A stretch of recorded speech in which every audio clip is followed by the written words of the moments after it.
Abraham, the father of faith, is more than just a patriarch. His life is a prophetic masterpiece foreshadowing Jesus.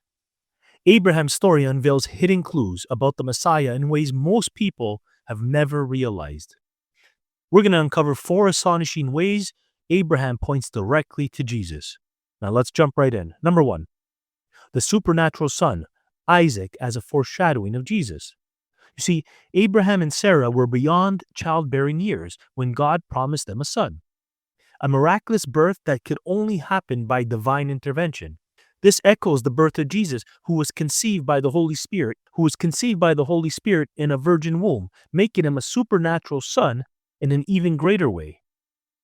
Not only that, but Isaac was the son of promise, just as Jesus was the promised Messiah. And Isaac was Abraham's only beloved son, mirroring how Jesus is the only begotten Son of God.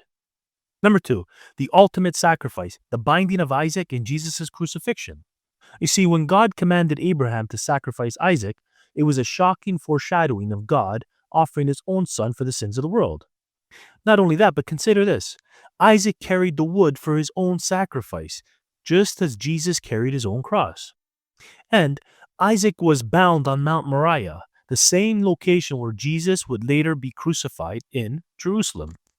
And of course, God provided a substitute sacrifice, just as Jesus became the lamb who died in our place.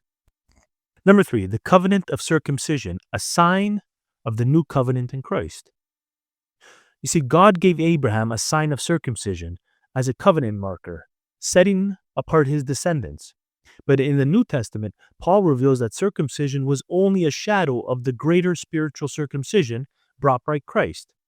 Physical circumcision was a sign of Abraham's covenant, but Jesus established a new covenant through his blood.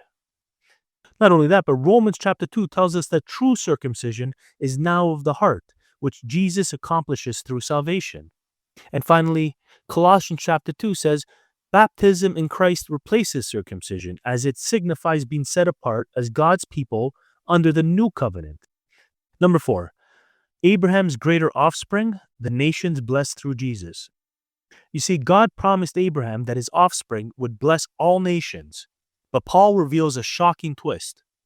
In Galatians 3, he says that the promise wasn't about many offspring, it was about one offspring, Jesus. And in Matthew 1, Jesus, the descendant of Abraham, is the ultimate blessing to all nations. And finally, in Revelation chapter 7, it says that through Christ, people from every nation will be part of God's kingdom. You see, when Jesus told the Jews before Abraham was, I am, in John 8, he wasn't just claiming pre-existence. He was declaring that he was the very fulfillment of the promise God gave to Abraham.